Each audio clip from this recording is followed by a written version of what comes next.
बोल। जी माता जी, हरे कृष्ण। जी जी बहुत बहुत धन्यवाद माता जी। हरे कृष्णा, हरि बोल, हरे सभी को दंडवत प्रणाम, हरि बोल। हरे कृष्ण तो माता जी, धन्यवाद प्रणाम। हरे कृष्ण। हरे कृष्णा प्रभु माता जी, जी दंडवत प्रणाम। कैसे हैं यस प्रभु जी? बहुत दिन बाद दर्शन हुए आपके। यस माता जी, मैं थोड़ा वृंदावन में था एक्चुअली। सो आपके दर्शन भी अभिलाषी थे, लेकिन अभी वृंदावन तो पूरा दिन भागा दौड़ी यस रहती यस थी, यस। है नहीं ना? नहीं, बहुत सुंदर है। ये कार्तिक मास में वृंदावन धाम यात्रा तो बहुत अच्छा है, बहुत अच्छा। मुझे लग ही या रहा था कि धाम यात्रा पे होंगे। बहुत अच्छा है प्रभु जी, हरि बोल। बिल्कुल, हाँ, एक हफ्ता पूरा उधर ही थे एक्चुअली माता जी। थैंक यू ओके माता ओके। जी, Hare Krishna for your good associations. Thank you, thank you प्रभु जी, हरे कृष्णा। थैंक यू, हरे कृष्ण माता जी। हरे कृष्णा, हरि बोल। तो मंगलाचरण से शुरू करेंगे। ओम अज्ञान तिमिरन्धस्य ज्ञानाञ्जन शलाकया चक्षुरुन्मिलितं येन तस्मै श्री गुरुवे नमः। नमः ओम विष्णुपादाय कृष्णप्रेष्ठाय भूतले श्रीमते भक्ति वेदांत स्वामिने इति नामिने। नमस्ते सारस्वते देवे गौरवाणी प्रचारिणे निर्विशेष शून्यवादी पाश्चात्य देश तारिणे। हे कृष्ण करुणा सिंधु दीन बंधु जगतपते गोपेश गोपिका कांते राधा कांत नमोस्तुते। तप्त कांचन गौरांगी राधे वृंदावनेश्वरी वृषभानुसुते देवी प्रणमामि हरिप्रिये। वाञ्छाकल्पतरुभ्यश्च कृपा सिन्धुएव च पतितानां पावनेभ्यो वैष्णवेभ्यो नमो नमः। जय श्री कृष्ण चैतन्य प्रभु नित्यानंद श्री अद्वैत गदाधर श्रीवासादि गौर भक्त वृंद। हरे कृष्ण कृष्ण कृष्ण हरे हरे, हरे राम हरे राम राम राम राम हरे हरे। राम, हरे हरे। अनंत कोटि वैष्णव वृंद की जय, श्री की प्रपाद जय, की जय। हरे की जय। कृष्ण, हरि बोल, सभी को दंडवत प्रणाम। तो जैसे धन्यवाद कि आप प्रणाम। सभी जानते हैं कि भीष्म पंचक स्टार्ट हो गया है।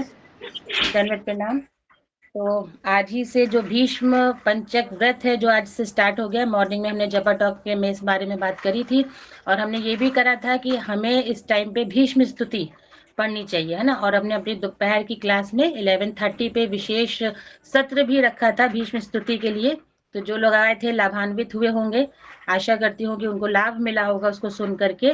तो काफी कुछ बैकग्राउंड जो था हम वहाँ पे भीष्म पितामह के बारे में, कौरवों के बारे में, पांडवों के बारे में जान चुके थे।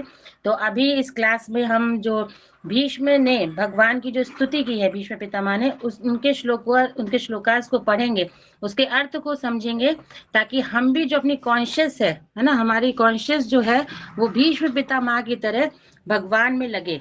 क्योंकि जैसे कि मैंने उसमें भी बताया था, क्लास में जो लोग थे उन्हें सुना ही होगा कि भीष्म पितामह बाणों की शैया पे है, तब भी उनकी चेतना क्या, उनकी कॉन्शियस क्या है, कृष्ण, है ना। उतना कष्ट होते हुए भी शारीरिक, क्योंकि उनको इच्छा मृत्यु का जो था वरदान मिला था, तो वो कभी भी चाहते तो उन्हें मृत्यु प्राप्त हो सकती थी। लेकिन उस बाणों की शैया के कष्ट को झेलते हुए भी उनका चिंतन जो था एकमात्र कृष्ण थे, और वो कृष्ण का दर्शन करने के लिए रुके हुए थे।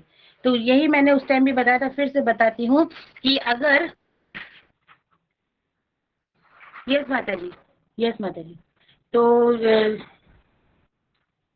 तो मैं वही बता रही थी कि मतलब हमारी लाइफ में ऐसी कोई प्रॉब्लम इतनी नहीं है ना। जो जैसे मैं हमेशा बोलती हूँ कि हमारे पास, हम आप सभी तो भागवतम पढ़ते हैं, जो स्थिति प्रहलाद महाराज की थी, जो स्थिति कुंती महारानी की थी, या जो स्थिति पांडवों की थी, या जो भीष्म पितामह की थी, जो सिचुएशन उनकी थी, तो वो जो है ना, तो इतनी परेशानियां, इतनी प्रॉब्लम्स हमारी लाइफ में नहीं है। फिर भी हमारी कॉन्शियसनेस में कृष्ण नहीं है। इन लोगों की इतनी, मतलब जो है शारीरिक स्थिति अगर देखें बहुत खराब थी, पांडवों ने तो बहुत कुछ जो है सहन किया था। तो हमारी स्थिति जो है उतनी खराब नहीं है, फिर भी हमारी कॉन्शियसनेस में कृष्ण नहीं है। तो हमें अपनी कॉन्शियसनेस कृष्णा कॉन्शियसनेस बनानी है। तो जिसके लिए हमें क्या करना है, ये जैसे मैंने बताया कि हम लोग ने पहले चातुर्मास का व्रत किया, फिर हमने कार्तिक का व्रत किया, या जो नहीं भी कर पाए, तो अब ये जो भीष्म पंचक है, जो 4 दिन का व्रत जो हमें मिला है, तो इसमें हम क्या करें, अच्छे से ज्यादा, है ना, और बहुत अच्छे तरीके से भगवान के नाम को जप करें। ये कॉन्शियसनेस कि कृष्ण के अतिरिक्त हमारे लिए सोचने के लिए कुछ है नहीं, ये कॉन्शियसनेस कि कृष्ण के अतिरिक्त हमारे लिए कुछ कार्य करने के है नहीं। हमें जो भी कार्य करना है वो किस लिए करना है, कृष्ण के लिए करना है। जो भी हमारे, जो हमारी इच्छाएं हैं, जो डिजायर्स भी हैं, तो भी कैसी होनी चाहिए, वो कृष्ण भावना भावित होनी चाहिए। तो अपनी कॉन्शियसनेस को इस तरह बनाए कि हम भगवान की भक्ति अच्छे से करें, जो भीष्म पितामह की कॉन्शियस है।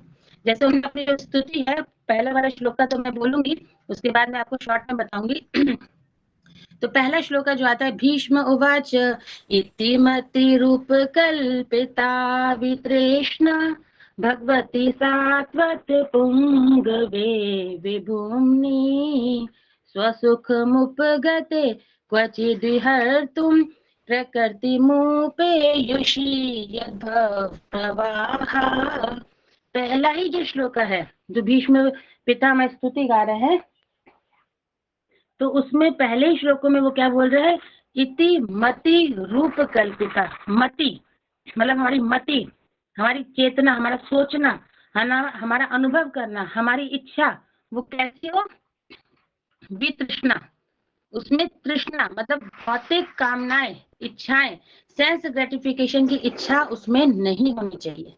जो पहला ही श्लोक है, अगर हम इसको ध्यान पूर्वक पढ़ेंगे, सुनेंगे, इसके अर्थ को समझेंगे, तो हमें जो है ये भीष्म पंचक जो हम व्रत कर रहे हैं, उसमें हमारी कॉन्शियसनेस कैसी रहे, इसके बारे में हमें जानकारी हो जाएगी।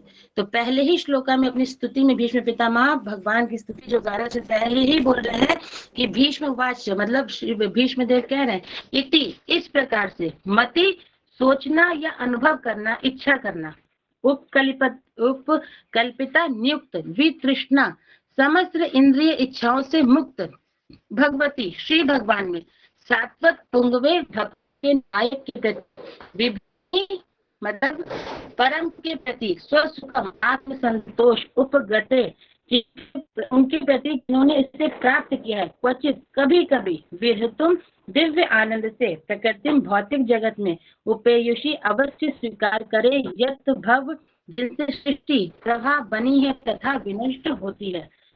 मैंने इसलिए पढ़ा, इसलिए आपको बताया कि ये जो मैं बताने जा रही हूँ, तो वो मेरे शब्द नहीं है, वो जो है भीष्म पितामह ने कहे। तो क्या बोला उन्होंने कि मेरी मति जो है, मेरा जो सोचना है, जो थिंकिंग हम करते हैं, है ना, जो सोचते हैं, जो अनुभव करते हैं, तो भीष्मदेव कह रहे हैं कि अभी तक मैं जो सोचता, जो अनुभव करता, तो जो भी चाहता था, तो वो कैसा था, विषयों के अधीन था। विषयों, है ना, जो हमने कई बार इस बारे में बात करी है, ज्ञानेंद्रियां, कर्मेंद्रियां, हमारे जो सेंस ग्रेटिफिकेशन, जो सेंस ऑर्गन्स और उनके जो विषय हैं, है ना, जिनके अधीन होकर के, वृत्ति जो हमारी है, हम उसके अधीन होकर के कार्य कर रहे हैं। भीष्म पितामह तो शुद्ध भक्त हैं भगवान के, लेकिन फिर भी वो बोल रहे हैं कि अभी तक मैंने जो कुछ भी सोचा, वो किसके बारे में सोचा, विषयों के बारे में सोचा, अपने सेंस ग्रेटिफिकेशन के लिए सोचा। अभी तक मैंने जो भी अनुभव किया, वो किसके लिए किया, अपने सेंस ग्रेटिफिकेशन के लिए किया। मैं जो कुछ भी चाहता था, किसके लिए चाहता था, अपने लिए चाहता था। लेकिन अभी तक तो मैं विषयों और वृत्तियों के अधीन था, लेकिन अब क्या करना है मुझे, अब मुझे उस परम शक्तिमान भगवान जो है, उन श्री कृष्ण में अपनी मति को लगाना है, भगवान में अपनी मति को, अपनी इच्छाओं को, सोचने को किसमें लगा देना है, भगवान में लगाना है।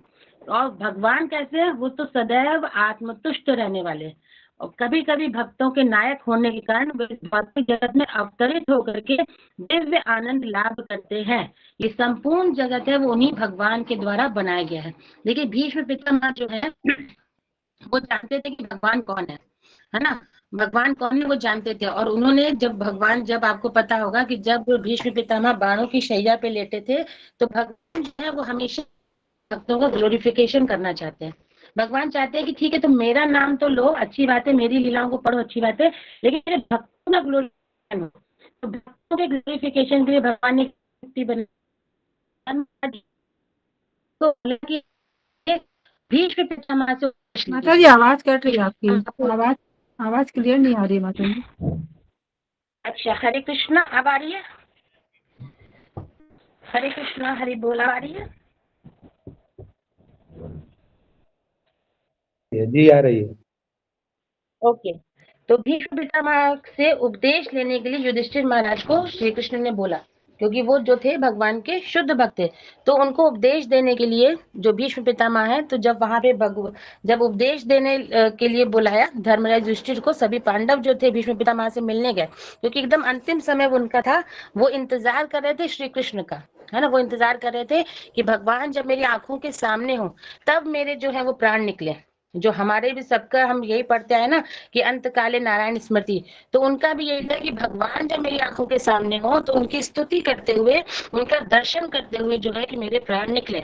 तो अंतिम समय था, भगवान को ये चीज पता थी, और उनके भीष्म पितामह का ग्लोरिफिकेशन हो, लोग जो है वो भीष्म पितामह के बारे में जाने, इसके लिए भगवान ने क्या कहा कि उनको युधिष्ठिर जी को कहा कि भीष्म पितामह से उपदेश लो चल के, है ना, क्योंकि जो युधिष्ठिर जी थे वो बहुत ज्यादा दुखी हो रहे थे कि इतना ज्यादा जो युद्ध क्षेत्र में जो नरसंहार हुआ था, और अब वो राजा बन चुके थे, तो राजा को आगे कैसे कार्य करने हैं, जो कर्तव्य है राजा का वो कैसे उससे करना है, कैसे डील करना है प्रजा को, तो सारे चाहे धार्मिक हो, राजनीतिक हो, है ना, जैसी भी जो परिस्थिति है उन सब में प्रवीण थे भीष्म पितामह, हर एक परिस्थिति को करने के लिए उसमें प्रवीण थे। अच्छा, एक हरे कृष्णा माता जी, 1 मिनट, मेरा बहुत अर्जेंट कॉल है, आप कोई वो भजन कर सकते हैं क्या प्लीज 5 मिनट के लिए? हरे कृष्णा। जी जी माता जी, हरे कृष्णा। जी रंजना माता जी, गुरुवंदना कीजिएगा, हमने गुरुवंदना नहीं की थी। हरे जी जी कृष्णा। माता जी, हरे कृष्ण माता जी। बाकी चरणों में कपूर नाम से हरे कृष्ण। श्री गुरु वंदना। श्री गुरु चरण पद्म केवल भक्ति सद्मा, बंदो मोहि सावधान ते, बंदो मोहि सावधान ते, यारे प्रसादे भाई हे भव करिया, कृष्ण प्राप्ति है यहाँ है ते, कृष्ण प्राप्ति है यहाँ है ते, गुरुमुख पद्म वाक्या चिते ते करिया क्या, आरे ना करी हो माने आशा, आरे ना करी हो माने आशा, श्री गुरु चरणे रति से उत्तम गति, ये प्रसादे पूरे सर्व आशा, ये प्रसादे पूरे सर्व आशा,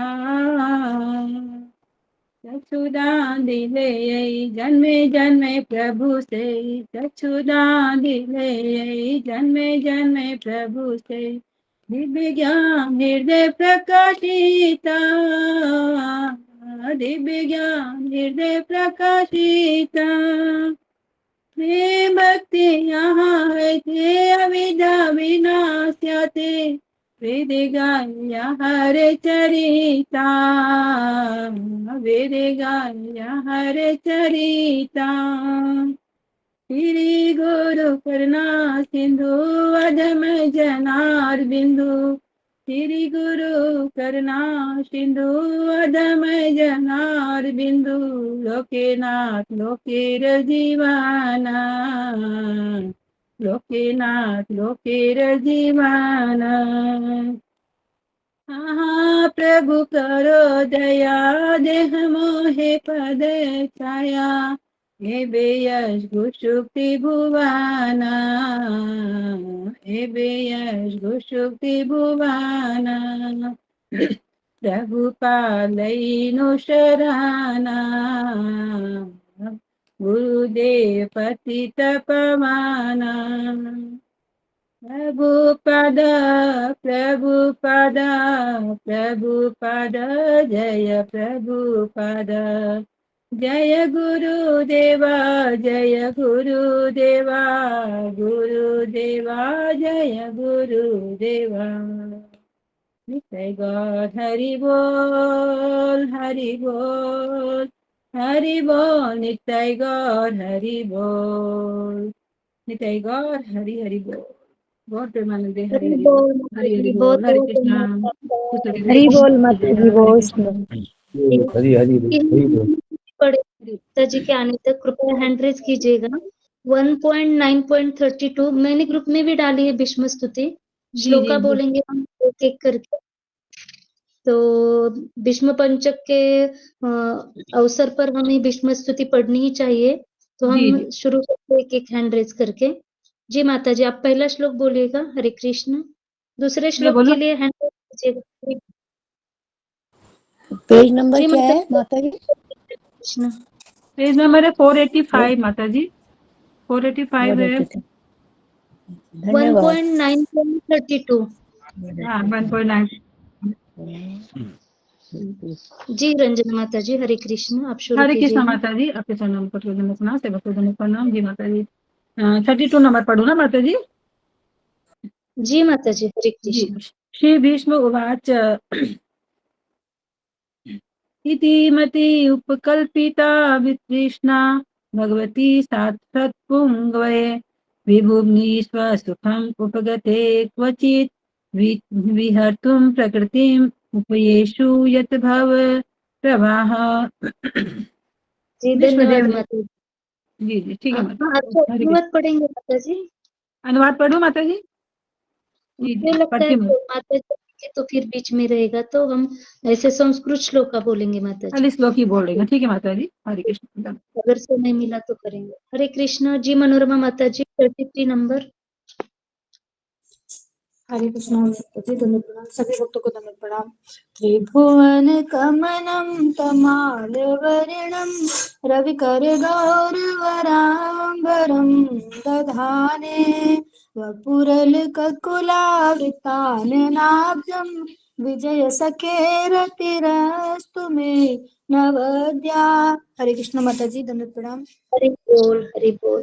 जी मोतीलाल प्रभु जी, आगे 34 नंबर श्लोक। हरे कृष्ण।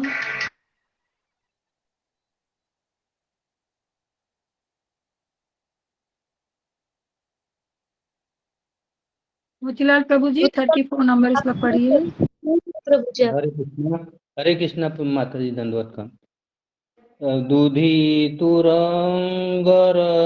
रजो विधूम्र विश्वक कचल लुलित श्रम वार्यल अलंकृतासे मम निशितर तसरे विविध्यमान त्वयि विलसत कवचे अस्तु कृष्ण आत्मा। गलती हो क्षमा कीजिएगा। हरे कृष्ण। बहुत बहुत धन्यवाद आपका। जी रेखा माता जी, हरे कृष्ण। 35 नंबर श्लोक। जी हरे कृष्णा माता जी, दंडवत प्रणाम। सभी भक्तों को दंडवत प्रणाम। सपदि सखी वचो निशाम्य माते निज परयोर्बलयोरथां निवेश्य स्थितवती परसेनिकायुक्ष्णा हतवती पार्थ सखेरतिर्ममास्तु। त्रुटि हो तो क्षमा कीजिएगा माता जी। बहुत सुंदर माता जी, बहुत बहुत धन्यवाद आपका। जी शुभांगी माता जी, हरे कृष्ण। 36 नंबर श्लोक।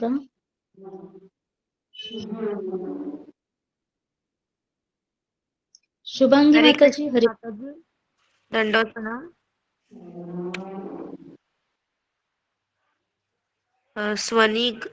स्वनिगमपहाय मत्प्रतिज्ञा वित्तमधिकतु वल्पुते रथस्थ धृतरथशरणो व्याचल 36 पढ़ना माता। शुभांगी हन्तु माता जी, भीम। हाँ शुभांगी माता जी, क्षमा 36। करें। 1.10 का है। हरे 1.10 कृष्णा। माता जी। हरे कृष्णा माता जी, हरि बोल। जी माता जी। जी हरे जी कृष्ण जी माता माता जी। जी, हरे। हरे कृष्णा। क्षमा चाहूंगी, आप लोग को थोड़ा बीच में डिस्टरबेंस हुआ। जी माता जी, इसमें हरे पढ़ते कृष्ण। थे माता जी। हरे कृष्ण। थोड़ा टाइम का वो नहीं पता था पहले से। क्षमा चाहूंगी, आप सभी को थोड़ा बीच में डिस्टरबेंस हुआ क्लास के, तो अर्जेंट था इसलिए छोड़ना पड़ा। ओके, तो बहुत बहुत धन्यवाद। आप सभी ने अपने समय का सदुपयोग किया, श्लोका पढ़ा, बहुत अच्छा किया सभी ने, बहुत बहुत धन्यवाद। तो हम बात कर रहे थे भीष्म स्तुति के बारे में, भीष्म पितामह के बारे में। तो मैं ये बता रही थी कि जो भगवान जो थे ना अपने भक्तों के ग्लोरिफिकेशन के लिए वो चाहते थे कि जो भीष्म पितामह है वो सभी को क्या करें, उपदेश करें, है ना। क्योंकि पांडव जो थे, खासतौर से महाराज युधिष्ठिर, वो बहुत ज्यादा शोक मग्न हो गए थे क्योंकि इतना बड़ा जो नरसंहार हुआ था कुरुक्षेत्र के युद्ध में।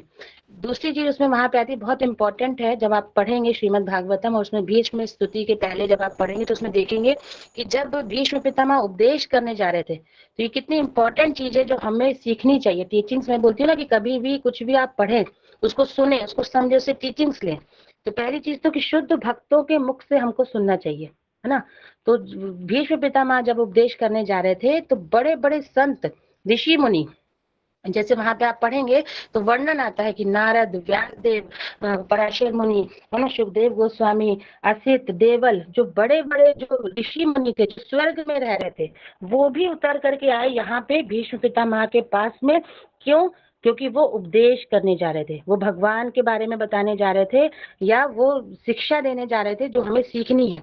तो हमें भी जब हमें सीखने का मौका मिले या हमें कोई ऐसा मतलब मिले सुनने के लिए भगवान के बारे में, तो हमें टीचिंग देनी चाहिए कि बड़े बड़े ऋषि जो सोचिए मतलब कितना उनने खुद ही इतनी तपस्या की कि वो स्वर्ग में रह रहे थे, लेकिन चूंकि भगवान की कथा होने जा रही थी, वो भी एक शुद्ध भक्त के मुंह से होने जा रही थी, तो सब आए उतर के और वहां पे आके वहां एकत्रित हुए। तो आप वहां पे पढ़ सकते हैं श्रीमद् भागवत में, इसमें मैं नहीं बता रही हूँ, वर्णन आता है कि जितने बड़े ऋषि मुनि थे, पर्वत, नारद मुनि, धौम्य, व्यास देव, भरद्वाज, परशुराम,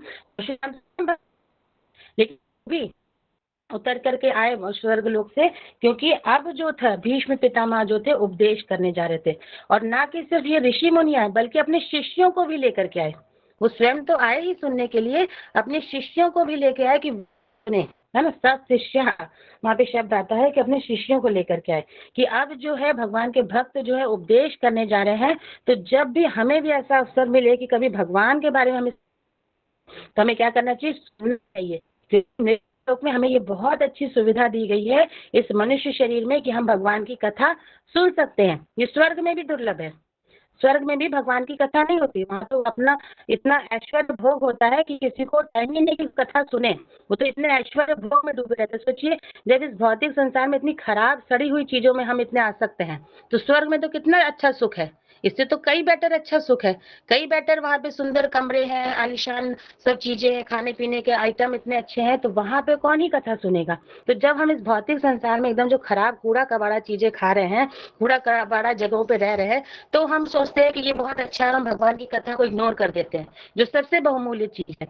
तो स्वर्ग के जो भोग भोगने वाले लोग हैं उनको भी भगवान की कथा बहुत दुर्लभ है। तो यहाँ पे हम ये टीचिंग्स लेते हैं कि जब श्री भीष्म पितामह जी कथा करने जा रहे थे, उपदेश देने जा रहे थे, तो ये बड़े बड़े ऋषि मुनि भी उतर करके आए।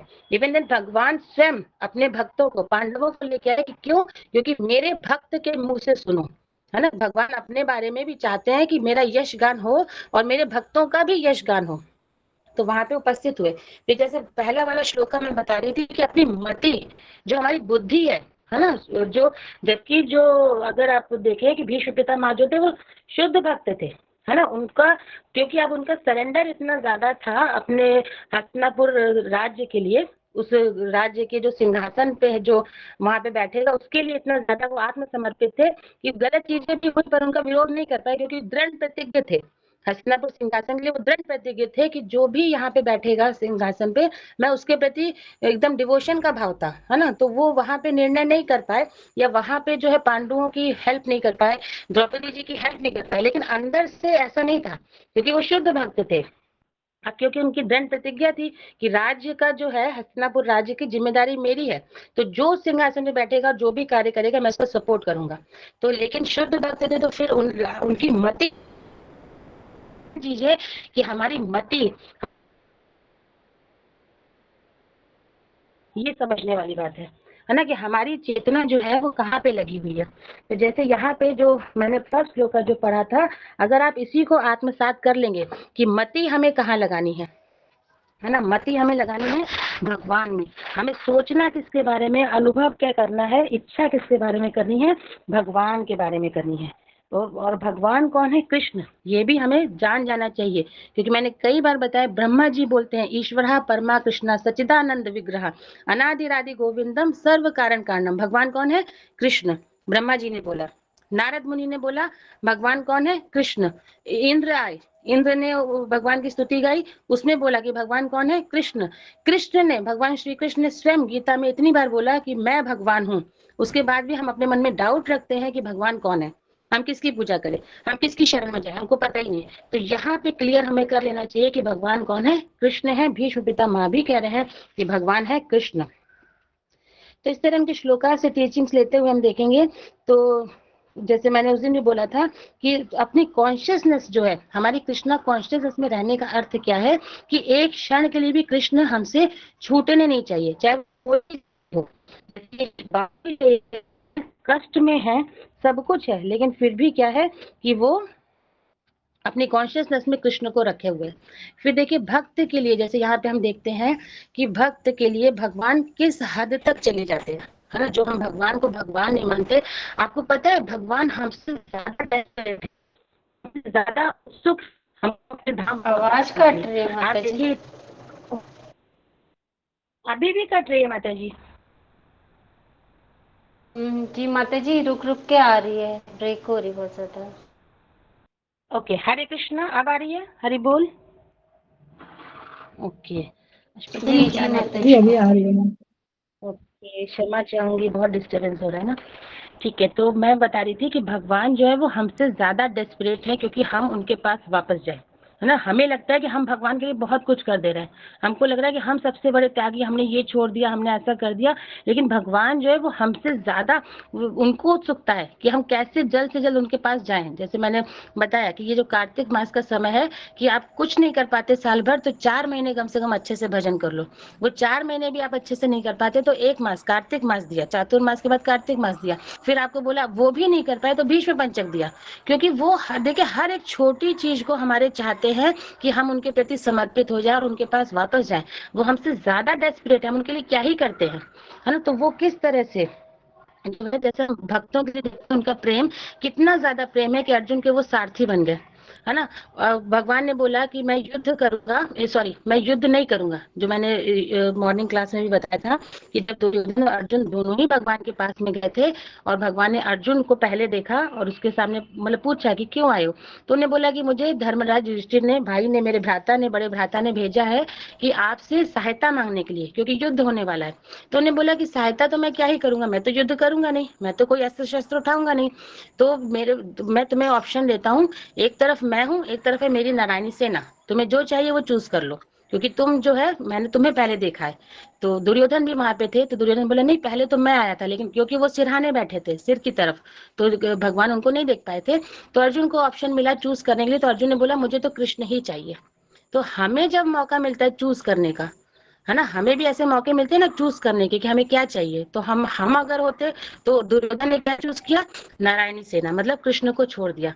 तो हम सभी क्या है? दुर्योधन है, हम कृष्ण को छोड़ देते हैं, है ना, हम तुरंत कृष्ण को छोड़ते हैं। हमको बोला जाता है नौकरी चूज करनी है, पैसा, गाड़ी, बंगला, तो हम क्या करते हैं? हाँ ये चूज करना है, कृष्ण को हम छोड़ देते हैं। लेकिन अर्जुन ने क्या बोला कि मुझे कृष्ण चाहिए। तो ये टीचिंग में आपको सब जो चीजें हैं मैं थोड़ा समराइज करके बता रही हूँ, क्योंकि रेखा माता जी ने मुझे आदेश दिया है कि कम बताना है, थोड़ा बताना है, टाइम ज्यादा लगेगा इसलिए। तो ये टीचिंग हम ले सकते हैं ना कि हमें जब चूज करने का मौका है तो हमें क्या लेना है? कृष्ण को चूज, तो जहां भी होंगे, है ना, बाद में श्री भी होगी, लक्ष्मी भी होगी, वहां विजय भी होगी, है ना, समृद्धि, सब कुछ वहां पे होगी जहाँ पे कृष्ण होंगे। तो ये समझने वाली बात है कि जहाँ पे कृष्ण होंगे वहां पे सब ऑटोमेटिकली अपने आप से सब कुछ हो जाएगा। तो हम जब चूज करते हैं हमें लगता है कि नहीं धन हम ले लें, संपत्ति ले लें, घर ले लें, परिवार ले लें, और फिर लास्ट में हमको लगता है कि सब कुछ हो गया, कुछ मिसिंग लग रहा है, तब उस मिसिंग में हम सोचते हैं क्या करें? अच्छा भक्ति कर लेते हैं, शांति नहीं मिल रही, खुशी नहीं मिल रही, कुछ मिसिंग सा लग रहा है, तब हमें लगता है अच्छा थोड़ा सा चैंटिंग कर लेते तो अच्छा लगेगा। तो समझने वाली बात है कि जो प्रायोरिटी होनी चाहिए उसको हमने अपनी लिस्ट में सबसे लास्ट में रख रखा है।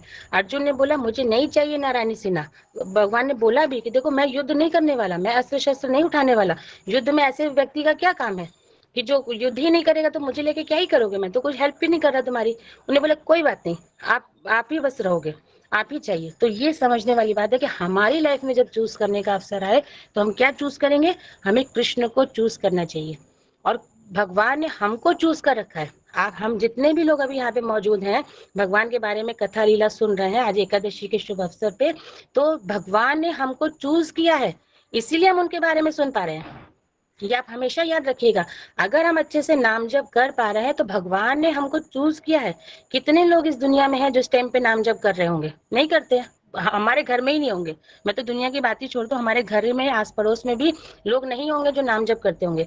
कितने लोग ही होंगे जो भगवान की कथा सुनते होंगे, कितने लोग हैं जो भगवान का प्रसाद खा पा रहे होंगे, नहीं खा पा रहे होंगे, अवेलेबल होते हुए भी नहीं खा पा रहे होंगे। क्यों? क्योंकि भगवान ने उनको चूज नहीं किया है ना। तो हमारे ऊपर जो अज्ञात स्वीकृति है, जो किसी वैष्णव की या गुरु की कृपा है, हमें इसका सुनहरा अवसर जो हमको मिला है ना, हमें इसका फायदा उठाना चाहिए। हमें इस अवसर को ऐसे ही नहीं गंवा देना चाहिए।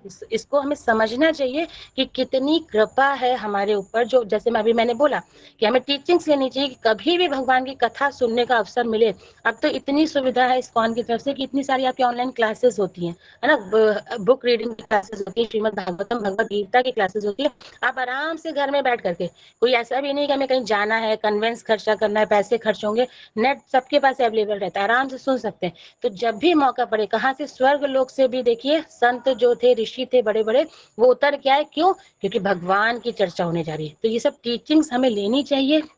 मैंने कई बार बोला, भागवतम पढ़िए, भगवत गीता पढ़िए, उससे सीखिए और अपनी लाइफ में लाइए कि हमें जब चूज करने का अवसर आएगा तो हम किसको चूज करेंगे, कृष्ण को चूज करेंगे। क्योंकि अगर कृष्ण जहाँ पे होंगे वहां पे सब चीजें अपने आप से आ जाएंगी।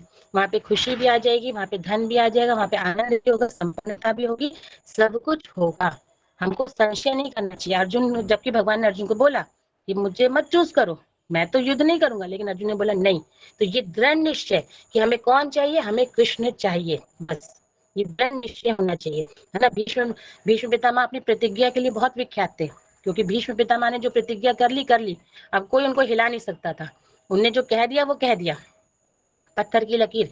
तो हमें भी ऐसे भीष्म पंचक ये जो व्रत चल रहा है, हमें भी ऐसे भीष्म प्रतिज्ञा की तरह दृढ़ प्रतिज्ञ हो जाना चाहिए, है ना। कि हमारी कॉन्शियसनेस कैसी होनी चाहिए, कृष्णा कॉन्शियसनेस होनी चाहिए। हमें कौन चाहिए, हमें कृष्ण चाहिए। कैसी भी स्थिति हो, कैसी भी परिस्थिति हो, कुछ भी हो, हम बाणों की शैया पे तो नहीं लेटे ना। इतने तो कष्ट अभी हमें नहीं है कि हम बाणों की शैया पे लेटे। इतना तो कष्ट नहीं है कि हमको प्रहलाद महाराज की तरह पहाड़ से फेंका जा रहा है, हमको विष वाला भोजन दिया जा रहा है, हमें सांपों के बीच में डाला जा रहा है। इतनी परिस्थिति खराब हमारी नहीं हुई है कि हमको लाक्षा ग्रह में रख दिया गया आग लगाने के लिए।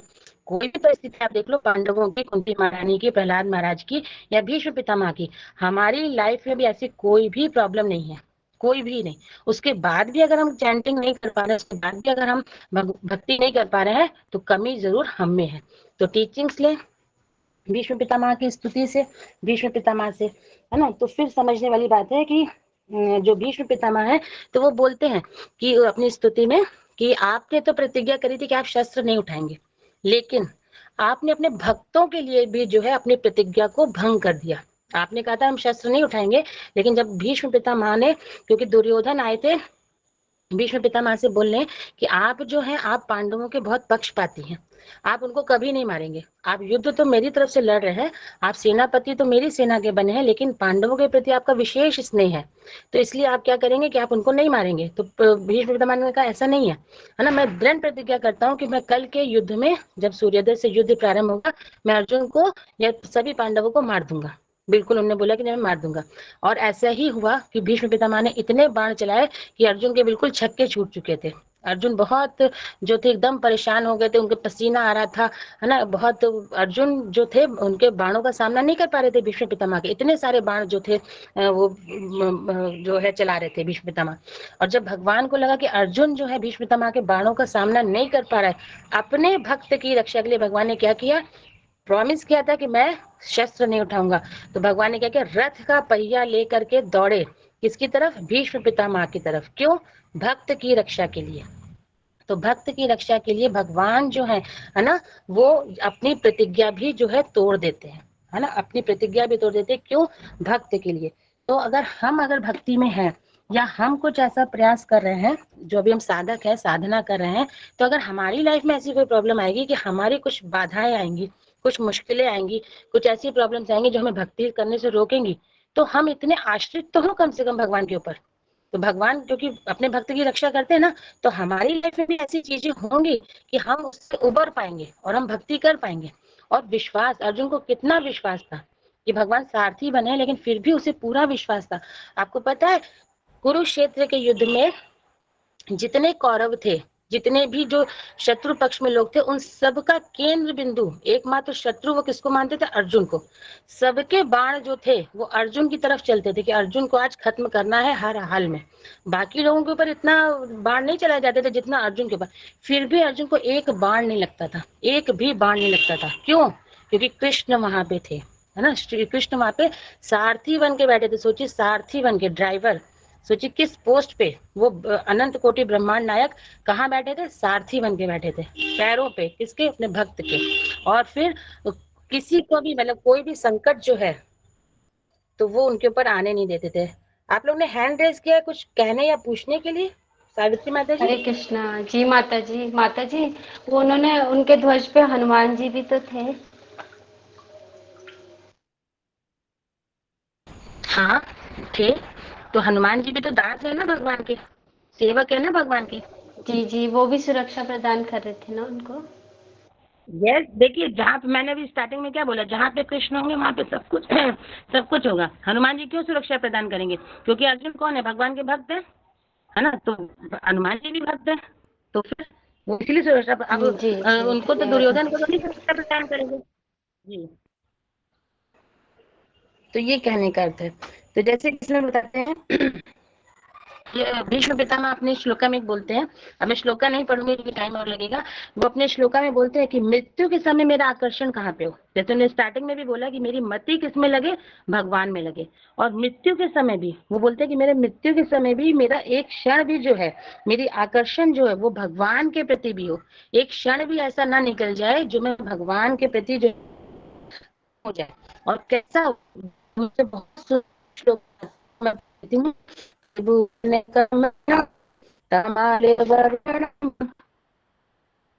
करते हुए माता जी आवाज ब्रेक हो रही है। हरे कृष्ण।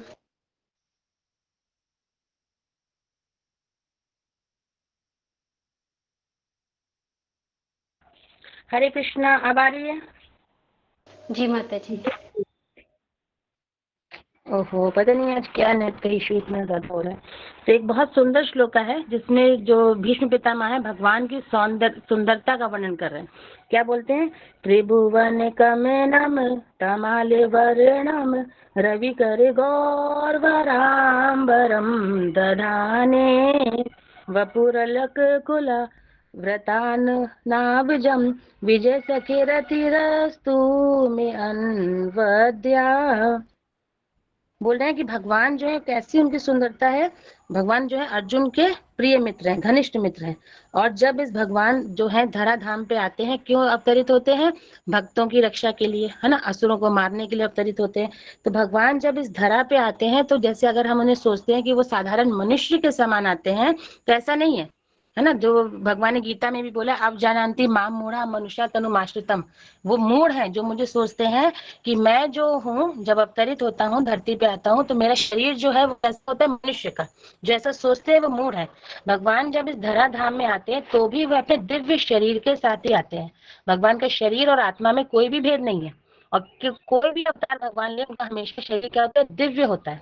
तो यहाँ पे जो भीष्म पितामह है, तो भगवान कृष्ण की सुंदरता का वर्णन करते हुए वो बताते हैं कि भगवान जब इस धराधाम पे आते हैं तो उनका दिव्य शरीर प्रकट होता है, दिव्य शरीर होता है। और वो कैसा होता है? जैसे तमाल का जो वृक्ष होता है ना, नीले रंग का। भगवान का शरीर कैसा है? नीले रंग का है। और उनका शरीर जो है वो बहुत ज्यादा आकर्षित करने वाला है। और उन्हें क्या धारण कर रखा है? चमचमाता पीताम्बर, पीले रंग का वस्त्र भगवान ने धारण किया है। भगवान हमेशा पीताम्बर धारण करते हैं क्योंकि श्रीमती राधा रानी का रंग जो है ना, वो कैसा है? तप्त कांचन गौरांगी, जैसे तपता हुआ सोना, है ना, वैसा। तो भगवान को, क्योंकि राधा रानी का रंग ऐसा है जैसे तमतमाता हुआ ना, चमकता हुआ सोना, तो इसलिए भगवान हमेशा क्या धारण करते हैं? पीताम्बर धारण करते हैं। और उन्हें क्या बना रखा है? चंदन की चित्रावली, चित्रावली किसे बोलते हैं? जैसे आपने देखा होगा कि भगवान के फेस पे ऐसे छोटे छोटे डॉट्स है ना, येलो रेड से या व्हाइट से ऐसे डॉट्स टाइप के डिजाइन बनाई जाती है ना, उसको बोलते हैं चित्रावली। तो भगवान जो है इतने सुंदर है, उनका जो फेस है, भगवान नीले रंग के लग रहे हैं, नीले रंग के हैं, और उन्हें चमचमाता पीताम्बर पहन रखा है, और चंदन की चित्रावली से उनका मुख जो है वो मेरे आकर्षण का विषय बने। मतलब अगर हम आकर्षित हो रहे हैं किसी की तरफ हम आकर्षित होते हैं, तो यहाँ पे भीष्म पितामह कह रहे हैं कि हमें अगर आकर्षित होना है तो किस तरफ आकर्षित होना है? कृष्ण की सुंदर, इतने सुंदर जो कृष्ण लग रहे हैं, कृष्ण कितने सुंदर लग रहे हैं ना, नीले रंग के लग रहे हैं कृष्ण, नीले रंग के हैं और पीताम्बर धारण किया हुआ है, और उन्होंने चंदन की चित्रावली बना रखी है। तो ऐसा जो मुख कमल है, ऐसा जो सुंदर मुख कमल है, वो मेरे आकर्षण का विषय बने, ना कि मैं सकाम फलों की इच्छा करूं। मतलब अब मैं सकाम फल, हम लोग क्या करते हैं, हमारा क्या रहता है, सकाम इच्छाएं। सकाम मतलब किसी कामना को लेकर के हम कार्य करते हैं। तो यहाँ पे जो भीष्म पितामह है वो बोल रहे हैं कि हम, मेरे आकर्षण मतलब मैं किस तरफ आकर्षित हूँ। कृष्ण जो है सर्वाकर्षक है ना, वृंदावन की लीला आप लोग ने पढ़ी होगी। भगवान जो है वो सभी को आकर्षित करते हैं, सभी को, इवन देन पशु पक्षियों को, पेड़ पौधों को, नदियों को, क्योंकि कृष्ण का जो नाम है उसका अर्थ ही होता है सर्वाकर्षक, सबको आकर्षित करने वाले। भगवान सभी को आकर्षित करते हैं। तो वही भीष्म पितामह कह रहे हैं कि अगर मेरा आकर्षण का जो केंद्र हो वो क्या हो, वो कृष्ण हो। कौन से कृष्ण? जो नीले रंग के हैं, जिन्हें पीताम्बर पहना हुआ है, और सुंदर चंदन की पत्रावली जिनके फेस पे बनी है। इतने सुंदर जो कृष्ण है वो मेरे आकर्षण का केंद्र हो। और हमारे आकर्षण का केंद्र कौन होते हैं?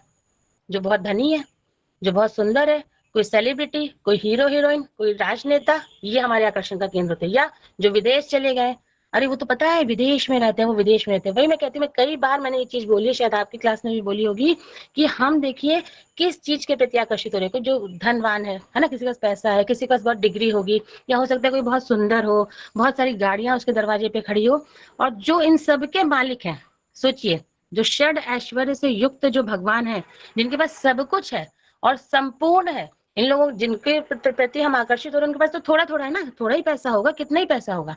अगर मुकेश अंबानी भी है तो भगवान के जितना तो पैसा नहीं है उनके पास में, जितना भगवान के पास है। वो एक भारत देश की अमीर है ना, या तो लेकिन हम इन लोगों के प्रति आकर्षित हो जाते हैं। पर हमारा दुर्भाग्य कि जो षड ऐश्वर्य से युक्त भगवान है, जिनके पास संपूर्ण धन, संपूर्ण बल, संपूर्ण ऐश्वर्य, संपूर्ण सौंदर्य, संपूर्ण ज्ञान, इवन देन संपूर्ण त्याग भी, कि एक क्षण में उन्हें वृंदावन छोड़ दिया। वृंदावन में इतने साल रहे, वहां पे इतना प्रेम हुआ, इतना वात्सल्य जो था उनका हुआ, और सब कुछ होते हुए भी उन्हें एक क्षण नहीं लगा उनको वृंदावन छोड़ने में, है ना। एक क्षण में छोड़ दिया। मथुरा से गए, मथुरा छोड़ दिया एक क्षण में। तो संपूर्ण त्याग भी जिसके पास में है, त्याग का भी लेवल भी देखिए, मतलब संपूर्ण त्याग जिनके पास में है, उन भगवान के प्रति हम आकर्षित नहीं होते। ये हमारा दुर्भाग्य ही कहा जाएगा, और क्या कहा जाएगा, कि इतना सब कुछ जिसके पास है, हम थोड़ी थोड़ी चीजों के प्रति, लोगों के प्रति आकर्षित होते हैं कि वो इतना सुंदर है, वो ऐसा है, वो वैसा है, लेकिन जिसके पास सारे षड ऐश्वर्य से जो युक्त है, उन कृष्ण के प्रति हम आकर्षित नहीं होते। और यहाँ पे भीष्म पितामह यही विनती कर रहे हैं, यही प्रेयर कर रहे हैं कि मेरा आकर्षण कहाँ हो। मैंने तो अपना पूरा जीवन विषयों में लगा दिया, जबकि वो बिल्कुल विषय नहीं थे, वो तो आजीवन ब्रह्मचर्य में रहे, विषय भोगों में नहीं रहे, है ना। तो फिर भी उन्होंने यही बोला कि मैंने पूरा जीवन विषयों को सोचने में या अपने सेंस ग्रेटिफिकेशन में लगा दिया, अब मेरी मति जो है वो कृष्ण की उसमें लगे, कृष्ण के चरणों में लगे। मेरा ध्यान, मेरा आकर्षण कहाँ पे हो, जो भगवान का सुंदर चेहरा है, जो ब्लू रंग के भगवान है, नीले तमाल वर्ण के जैसे, जिन्हें चंदन की पत्रावली कर रखी है, जो पीताम्बर पहने हुए, तो वो मेरे आकर्षण का केंद्र बने, ना कि और कोई और मेरा मृत्यु के समय जो मेरा अंतिम क्षण भी हो, तो उसमें भी मेरे उस क्षण में, मृत्यु के समय भी मुझे किसका चिंतन होना चाहिए, कृष्ण का चिंतन होना चाहिए। ये मतलब, तो ये भक्त का आप स्तर देखिए कि हर समय, आपने सभी ने, वो मूवी आई थी ना अभी नरसिंह भगवान की, प्रहलाद महाराज की जो मूवी आई थी, सभी ने देखी होगी। हर एक परिस्थिति में प्रहलाद महाराज ने स्मरण किसका किया, नारायण का। कैसी भी परिस्थिति आ गई, कुछ भी हो गया, एक बार भी नहीं रोए, हाय मेरा पिता कितना दुष्ट है, मुझे परेशान करता है, ये करता है। हम लोग रोते हैं ना, हाय मेरे घर वाले कैसे, हाय वो इतना खराब मिल गए, वो इतने खराब मिल गए, वो इतने खराब मिल गए, वो ऐसा करते इसलिए हम भक्ति नहीं कर पा रहे। नहीं, हम भक्ति करना चाहते नहीं, इसलिए हम नहीं कर पा रहे। किसी के कहने से हम भक्ति नहीं कर रहे, ऐसा नहीं है। कोई हमें बाधा उत्पन्न कर रहा है, ऐसा नहीं है। हम स्वयं ही नहीं करना चाहते। हम स्वयं ही नहीं करना चाहते, इसलिए अब प्रहलाद महाराज जितनी प्रॉब्लम्स तो हमें कोई नहीं घर में क्रिएट कर रहा होगा ना, कि हमको पहाड़ से फेंक रहा है, कुछ कर रहा है, तो हम बोलेंगे हम भक्ति नहीं कर पा रहे। हम देखो चैंटिंग करने बैठे, वो हमको मुसीबतें खड़ी कर रहे हैं, हम अपने मन का भोग लगा के प्रसाद नहीं खा पा रहे, इतनी प्रॉब्लम से नहीं, वो सब हमारी अपनी प्रॉब्लम है, क्योंकि हम करना नहीं चाहते हैं। हम करना नहीं चाहते, जिसको करना होता है वो हर स्थिति में कर लेता है। प्रहलाद महाराज से ज्यादा और फिर कौन हमें मिलेगा जो हर स्थिति में कर लिया, और वो भी कोई बहुत बड़े नहीं थे, 5 वर्ष के बालक, 5 वर्ष के बालक होकर के हम इतने 35-40 साल के हो गए, अभी भी हम बोलते हैं कि हमसे तो हो नहीं रहा, हम कर नहीं पा रहे हैं ना, हमसे चैंटिंग नहीं हो रही, कैसे नाम ले, अभी तो काम पड़ा है, ये हमारी स्थिति है। तो इसीलिए शुद्ध भक्तों की जो है कथाएं, भागवत क्या है, भागवत में आप देखिए भगवान के बारे में चर्चा आती है दशम स्कंद में। भागवत आपने सब पता ही होगा आपको कि दशम स्कंद में भगवान के बारे में चर्चा आती है। उसके पहले उनके भक्तों के चरित्र आते हैं, कि पहले भक्तों के बारे में जानो कि भक्त होता क्या है, भक्त कैसा होता है, उसका क्या इच्छाएं होती है, अन्याभिलाषिता शून्यम, उसकी अपनी कोई इच्छा नहीं होती है, वो कोई अभिलाषा नहीं होती है, वो सारे कार्य किस लिए करता है, भगवान की प्रसन्नता के लिए करता है। तो पहले भक्तों के बारे में जानो, भक्त होता कौन है, भक्तों के चरित्र के बारे में जानो, उनसे सीखो। टीचिंग्स बहुत इंपॉर्टेंट है, समझिएगा अगर भक्ति में आगे बढ़ना चाहते हैं।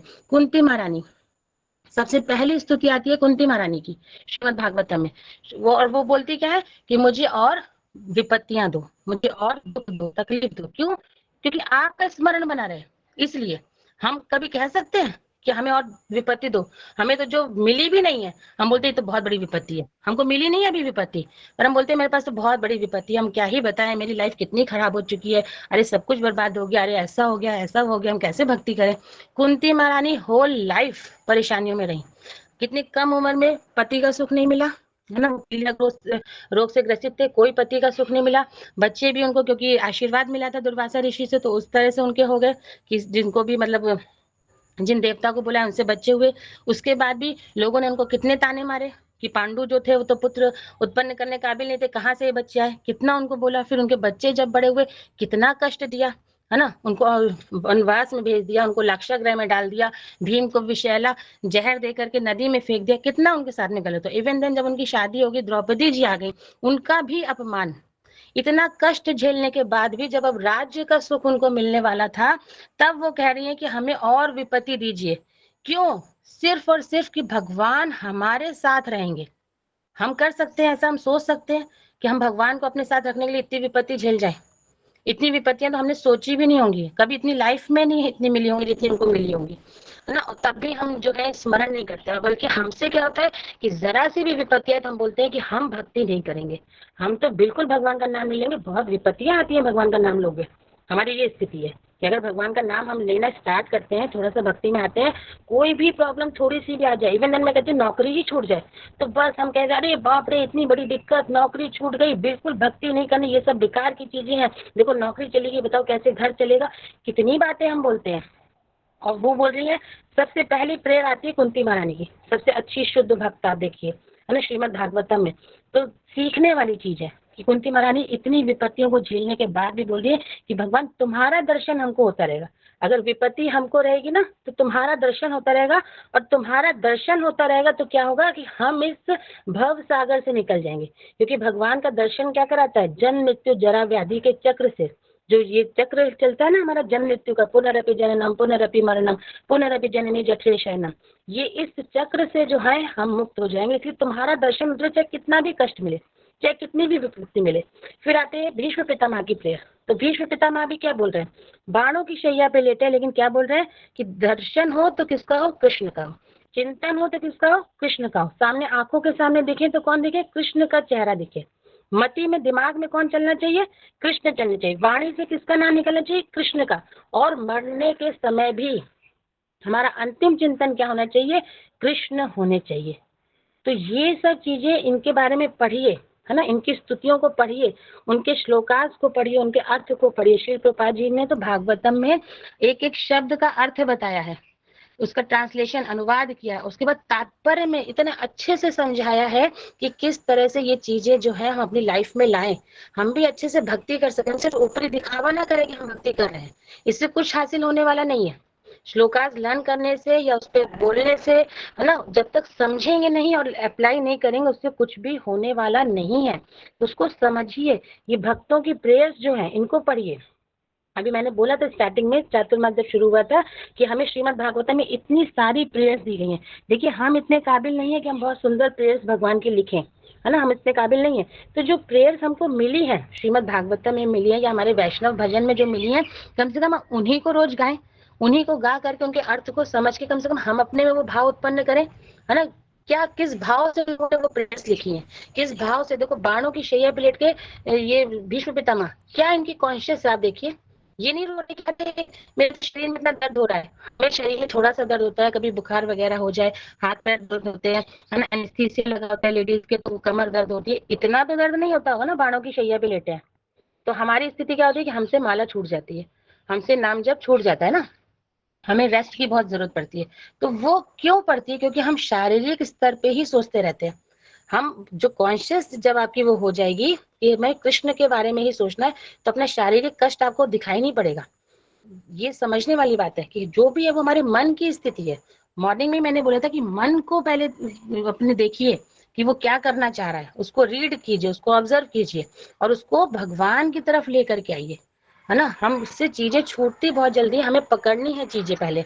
जो छूटना चाहिए वो नहीं छूटता है, भौतिक संसार की आसक्ति छूटनी चाहिए वो नहीं छूटती है। लेकिन ये चीजें जो नहीं छूटनी चाहिए हमें, जिनकी वजह से हम बार बार इस भौतिक संसार में आ रहे हैं, बार बार ये 84 लाख, हम देखिए हम लोग बहुत आसानी से सुनते हैं 84 लाख योनियां, जरा काउंट करके देखिएगा 84 लाख योनियां। हम लोग सुनने में कितना आसान लगता है ना कि 84 लाख योनियों में घूमेंगे, हम इसको सीरियस नहीं लेते हैं। जरा इसको चिंतन करिएगा 84 लाख योनियां कितनी होती है, इसका चिंतन करके जरा देखिएगा एक बार। सुना तो हमने कई बार है, लेकिन इसको सोचिएगा 84 लाख एक में वृक्ष बने, वृक्ष में भी कितने सारे वृक्ष हैं, आप सोचिए कितने सारे वृक्ष हैं। अगर हम जलचर बने तो जलचर में भी कितनी वैरायटीज हैं, जलचर की है ना कितनी वैरायटीज। मछली भी है तो मछली भी कितनी तरह की है, आप सोचिए कितने स्पेशीज होते हैं उसमें। मगरमच्छ भी तो कितने प्रकार के, पक्षी अगर देखें तो पक्षी भी कितने प्रकार के पक्षी हैं। अगर आप जू जाए कभी तो देखिए हमारे पक्षी लगे रहते हैं, ये भी तोता है, ये भी तोता है, ये भी तोता है, लेकिन सब अलग अलग जगह के तोते हैं। सोचिए उसमें भी कितनी मतलब वैरायटीज है। तो सोचिए 84 लाख योनियों में कितना हम घूमेंगे। पर ये शब्द हम बहुत आसानी से सुन लेते हैं और सोचते हैं 84 लाख योनियों से बचना है, बस इतना। लेकिन इस शब्द को अलग करके लिख लीजिए अपनी कॉपी में और फिर उसका चिंतन करिए कि 84 लाख योनियों की बात हो रही है, उसके आगे जीरो लगाइए, 84 के आगे कितने लाख, है ना। और फिर उसका चिंतन करिए कि एक में क्या योनि बने, फिर दूसरे में, तीसरे में, ऐसे 84 लाख योनि हमको घूमना पड़ेगा। पर इस चीज को हम सीरियसली नहीं लेते, सुनते तो कई बार है, हमें रटा हुआ है कि अगर ये नहीं करेंगे तो 84 लाख योनियों में घूमना पड़ेगा। लेकिन वो 84 लाख योनियां कितनी होंगी, कितनी बार हम जन्म लेंगे और किन परिस्थितियों में हम जन्म लेंगे, सोच के देखिए, कांप जाएंगे। अगर बहुत अच्छे से चिंतन कर लिया तो कांप जाएंगे, फिर नहीं भक्ति छोड़ेंगे।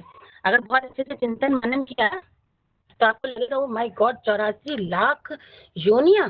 और हम ये नाली के कीड़े को देखिए, मच्छरों को देखिए, और भी देखिए कितने गंदे गंदे कीड़े पैरों के नीचे कुचल जा रहे हैं, पता ही नहीं चल रहा। बहुत से तो ऐसे कि हमको पता ही नहीं चल रहा। चींटियों और चींटों की तो बात छोड़िए, अभी बारिश जब होती है तो कितने छोटे छोटे कीड़े निकल आते हैं। इमेजिन करके देखिए हम ये बनेंगे, हम ये बनेंगे नाली में कीड़े में, है ना, कूड़े में पड़े हुए हम ये बनेंगे। सुअर और कुत्ता और बिल्ली तो बहुत आसानी से हम देख लेते हैं, वो छोटे छोटे कीड़े भी हम बनेंगे 84 लाख योनियों में। तो इस शब्द को जरा बहुत ध्यान पूर्वक सोचिएगा और बहुत चिंतन करिएगा। जितने भी आपको आसपास के कीड़े मकोड़े दिख रहे हैं, जरा उनकी स्थिति देखिएगा और अपनी स्थिति देखिएगा कि हम भी ये बनेंगे अगर हम भक्ति नहीं करेंगे तो, अगर हम भगवान का नाम नहीं लेंगे तो, अगर इतना सुनहरा मौका जो हमको मिला है खो देंगे तो हम भी यही बनेंगे। अभी तो जो हम कर रहे हैं वो तो कर ही रहे हैं, अभी तो हम बहुत विषय भोगों में लगे हुए हैं, हमारी आसक्ति दुनिया संसार में है ही। लेकिन इस 84 लाख योनि को आप लिख करके अपने जहाँ भी आपका रूम हो, जहाँ पे बार बार निगाह आपकी जाती हो, वहां पे टांग लीजिए कि 84 लाख योनियां, उसको प्रॉपर लिख लीजिए। तब आपको थोड़ा याद रहेगा कि अरे ये करेंगे तो ये बन जाएंगे, ये करेंगे तो ये बन जाएंगे। तब आप फील करोगे इस चीज को, अनुभव करोगे। अभी तो सुन लेते हैं हम, हाँ 84 लाख योनि में घूमना पड़ेगा, पुनरपि जननम पुनरपि मरणम। हाँ मुझे तो आता है, मुझे पता है, मैंने सुना है। तो सुना है, पता है, उससे कुछ नहीं काम चलेगा। वो कीड़े बनना ही पड़ेगा, वो मच्छर छिपकली चूहा कुछ भी आपको बनना ही पड़ेगा। बचना चाहते हैं तो हमारे पास सॉल्यूशन है, हमारे पास उपाय है, क्या? हरि नाम, है ना। जैसे भीष्म पितामह प्रेयर कर रहे हैं, कुंती महारानी प्रेयर कर रही हैं, प्रहलाद महाराज ने प्रेयर करी, ध्रुव महाराज प्रेयर कर रहे हैं, बहुत सारी प्रेयर्स है जो हमारे भागवतम में है। तो ये जो आज जैसे भीष्म पंचक शुरू हुआ, आज एकादशी इतना अच्छा दिन है, मुझे उम्मीद है कि आपने सभी ने बहुत ज्यादा से ज्यादा चैंटिंग की होगी, या क्लासेस की वजह से नहीं भी कर पाए होंगे तो आप करेंगे। तो इस चीज को स्मरण रखिए हमेशा हमेशा। ये नहीं कि आज की क्लास हो गई खत्म, कल देखेंगे। अब हमारा क्या रहता है, अब तो बस हो गया, ठीक है एकादशी थी, आज हमने कर लिए 64 माला, कल फिर वही 16 ही करते हैं ना, 16 है तो बस 16 करते हैं, नहीं, थोड़ा लेवल बढ़ाइए। देखिए वो चीज ठीक है। जैसे एक बार लोकनाथ स्वामी महाराज, गुरु महाराज बोल रहे थे कि लोग बोलते हैं कि जब भगवान का एक नाम जो है वो जन्मों के पाप काट देता है, तो फिर हम इतना क्यों ले, एक नाम से कट गया ना, लेकिन हमने कितने पाप किए हैं ये हमें पता भी नहीं है, और कितने अभी भी कर रहे हैं हमको पता नहीं है। जाने मन कितने जीवों की हत्या हमसे हो रही है अभी भी, भले ही हम नॉनवेज नहीं खा रहे, लेकिन चलने फिरने बोलने में कितने अपराध हमसे बन रहे हम जानते भी नहीं है ना। तो ये सब चीजें, वो बात ठीक है, वो भगवान के नाम का इतना महत्व है कि एक नाम लेने से हजारों लाखों जन्मों के पाप कट जाएंगे। लेकिन क्या बस यही हम पाप काटने के लिए भगवान का नाम लेते रहे? सोचिए, क्या पाप काटने के लिए, है ना? कोई हम भगवान के नाम बस इसलिए लेते रहे कि हमें बस पाप काटना है, कि हमें प्रेम करना है भगवान से, हमें उनके पास जाना है, कि बस पाप काटने के लिए ले रहे हैं और एक नाम से जो है वो हमें पाप कट जाएंगे, तो अब हमें नाम लेने की क्या आवश्यकता है? तो ये समझिए कि हम किस लिए नाम ले रहे हैं, सिर्फ पाप काटने के लिए ले रहे हैं कि नहीं? वो तो हमारा अपना घर है, वो हमारे पिता है, हमें वहां वापस जाना है, इसलिए नाम ले रहे हैं कि हम गलत जगह पे आ गए। आप किसी के घर में कितने दिन रह सकते हो? कहीं भी हम घूमने जाते हैं, हम टूर पे जाते हैं, 1 हफ्ता, 15 दिन, महीने भर के टूर पे चल गए, वर्ल्ड टूर पे चल गए, लेकिन लौट के होता है ना कि अब तो घर जाएंगे, अब तो थक गए, अब तो घर जाएंगे। वहीं पे अपने घर में जो है वो आराम मिलता है, अपने घर में जो सुकून मिलता है, होता है सभी के साथ ऐसा होता है। कितना भी आप घूम लो, बाहर का खाना आप खाते रहो, फिर आपको लास्ट में रियलाइज होता नहीं यार अपने घर में जाके खिचड़ी बना के खाएं, है ना, लेकिन अपने घर में ही जाके खाएंगे। तो क्यों वैसे ही हम यहाँ ऐसे असंतुष्ट ही रहेंगे हम यहाँ पे, क्योंकि ये हमारा घर है ही नहीं, ये हमारा घर नहीं है। तो जब तक सिर्फ नाम इसीलिए लेना कि पाप से मुक्त हो जाएंगे, वो तो हो जाएंगे, वो तो हो जाएंगे, तो उससे कोई फर्क नहीं पड़ना। मतलब अगर ये प्रेम भगवान के प्रति नहीं हमारा होगा, हमको प्रेम अगर नहीं प्राप्त करना है तो ठीक है, नाम लीजिए, पाप से मुक्त हो जाएंगे, भगवान के नाम में पूरी सामर्थ्य है। लेकिन हम नाम सिर्फ इसीलिए ले रहे हैं, इसलिए मैं कहती हूँ कि हर चीज को सोचिए। हमारा चिंतन और मनन करने का कॉन्सेप्ट ना है ही नहीं एक्चुअली। हम बस सुनते हैं, बस समझते हैं, और पता नहीं समझते हैं कि नहीं, सुन लेते हैं बस, और सुन लेते हैं। यार ऐसा भी हो सकता है कि हम रट भी लेते हैं, है ना, हम याद कर लेते हैं, और जब कोई हमें बताता है तो हम बोलते हैं यस आई नो, मुझे पता है, मैंने कई बार ये प्रहलाद महाराज की कहानी सुनी, मुझे पता है प्रहलाद महाराज ने क्या किया था, यस यस मैं, मुझे भीष्म पितामह के बारे में पता है, हाँ हाँ मैं जानती हूँ ध्रुव महाराज के बारे में, हाँ ये कार्तिक महीना चल रहा है ना, पता है इसमें दामोदर लीला हुई थी। लेकिन उससे हमने सीखा क्या, अपनी लाइफ में लाए क्या, वो हम कभी नहीं देखते हैं। तो जितना भी आप सुने, जितना भी आप पढ़ें, भले ही आप एक श्लोक आप पढ़ें, अच्छे से पढ़ें, चिंतन मनन को अपनी लाइफ में लाएं, थोड़ा सोचिए, चिंतन करिए, रुकिए, ठहरिए थोड़ा सा। दिन में कभी भी आपको टाइम मिलता है ना, घर की भाग दौड़ी में आप रेस्ट करते हो, आप रेस्ट करके क्या करते हो, फोन चलाते हो। अधिकतर लोग यही करते हैं कि रेस्ट करते हैं थोड़ी देर के लिए और क्या करते हैं, फोन चलाते हैं। तो वो फोन चलाने के बजाय आप क्या करो कि जो आपने सुना है उसके बारे में थोड़ा चिंतन करो कि जो हमने सुना है क्या ये चीज हम कर रहे हैं, हम उसमें से कितना अप्लाई कर रहे हैं, हम उसमें से कितनी चीजें हैं जो अपनी लाइफ में ला रहे हैं, अप्लाई कर रहे हैं, कितनी चीजें जो हम नहीं कर रहे हैं, कितनी ऐसी चीजें जो हम कर सकते हैं लेकिन नहीं कर रहे हैं, है ना। ऐसी भी चीजें होती हैं जो, please mute yourself, Hare Krishna, please mute. तो उसमें समझने वाली बात है कि हम सुनते तो बहुत है ना, हम ज्ञान सुनते भी है, आता है ना कि सुनते हैं मन भर, देते हैं टन भर, और ग्रहण करते हैं कण भर। आप सभी ने सुना होगा, बहुत प्राचीन कहावत है कि सुनते हैं मन भर, जब तक मन है सुनेंगे। अब मैं तेरे से बोल रही हूँ, अब थक गए, ये तो बहुत बोल रही है, चलो भैया थक गए, सोए, तो मन भर गया, सो गए, नहीं सुना। तो सुनते हैं मन भर, और देना होता है, देते हैं टन भर। जब हमें ज्ञान देना होता है, कोई हमसे पूछ के तो देखे कि भगवत प्राप्ति कैसे हो सकती है, कोई हमसे पूछ के तो देखे कि भागवत में क्या लिखा है। देखो अभी हम कितना ज्ञान देते हैं, 6 घंटे 7 घंटे हम ज्ञान देंगे। और जब अपने ग्रहण करने की बात आती है कि आपने श्रीमद् भागवतम से क्या सीखा, तब हमारी स्थिति होती है कि हमने तो कुछ नहीं सीखा, हमने सीखा नहीं। हम कथाएं सुनते भी किस लिए, दूसरे के लिए सुनते हैं, उसको बताएंगे, पता है तुम ये जो काम करते हो ना, भागवत में बताया कि ये चीज गलत है, हम सुनते भी इसीलिए, दूसरों को बताने के लिए, दूसरों को जज करने के लिए। तो इसलिए बहुत अपनी कॉन्शियस को सुधारिए, अपने स्तर को सुधारिए, अपने लेवल को सुधारिए, सुनिए, समझिए, चिंतन करिए और अपने में अप्लाई कीजिए। तब तो आप भागवतम पढ़ रहे हैं, तब तो आप गीता पढ़ रहे हैं, तब तो आप भक्ति में हैं, तब तो आप चैंटिंग कर रहे हैं, जब उसके अर्थ को समझ रहे हैं। नाम जप भी कर रहे हैं, क्यों कर रहे हैं? पापों से मुक्त होने के लिए कर रहे हैं, ठीक बात है, पापों से मुक्त होने के लिए कर रहे हैं। भगवान के प्रति प्रेम बढ़ाना चाहते हैं, भगवत धाम वापस जाना चाहते हैं, ये समझने वाली बात है। तो हर चीज का आप क्लासेस लीजिए, है ना, आप पढ़िए, हियरिंग करिए, आप चैंटिंग करिए, आप जो भी कर रहे हैं करिए, लेकिन उसका चिंतन करिए। कम से कम थोड़ा समय निकाल के दिन में 10 मिनट, 15 मिनट, आधा घंटा, जैसा भी समय आपके पास हो, मनन करिए कि क्या हमने सीखा। जो सीखा हम कर रहे हैं, जो सीखा हमारी लाइफ में कुछ ऐसा दिख रहा है, नहीं दिख रहा है, फिर हम अपने को देखेंगे, कुछ नहीं दिख रहा है। इतने सालों से सुनते आ रहे हैं, कुछ इम्प्रूवमेंट नहीं हुआ है, क्योंकि कथा सुनी किसके लिए? सासू माँ बदल जाएं, पड़ोसी बदल जाएं, पति बदल जाएं, बच्चे बदल जाएं, पत्नी बदल जाएं, सब बदल जाएं, पर हम नहीं बदलेंगे, हमें नहीं बदलना है, हम नहीं बदलेंगे, बस बाकी सब बदल जाएं। तो कथा सुननी किसके लिए? अपने लिए। बदलना किसको है? हमें, है ना, हमें बदलना है। हमें कथा सुननी है अपने लिए, स्तुतियां पढ़नी है अपने लिए, सुधार करना है अपने में। भक्ति किसे करनी है? हमें। बढ़ेगा कौन आगे भक्ति में? हमें, हम बढ़ेंगे। आध्यात्मिक प्रगति करना चाहते हैं तो कौन सुधरेगा? हम सुधरेंगे, ना कि घर वाले सुधरेंगे कि भैया हम सुधर गए, हम सब अच्छे हो गए, हमने तो प्याज लहसुन खाना छोड़ दिया, हम माला करें क्योंकि तुम भक्ति में आगे बढ़ जाओ। ऐसा नहीं होता है।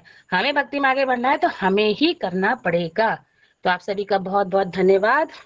हरे कृष्णा, हरि बोल। किसी का कोई हरे प्रश्न है कृष्णा तो पूछ हरि सकते हैं। बोल। हरे बहुत कृष्णा, सुंदर दंडवत सुंदर प्रणाम। माता जी। हरी हरी बोल माता जी, बहुत सुंदर। हरे कृष्ण माता जी, बहुत बहुत धन्यवाद। हरे कृष्ण माता जी, दंडवत प्रणाम। सभी भक्तों को दंडवत। हरे हरे कृष्ण कृष्ण माता जी, दंडवत दंड प्रणाम। हरे कृष्ण माता जी, दंडवत प्रणाम। बहुत बहुत धन्यवाद।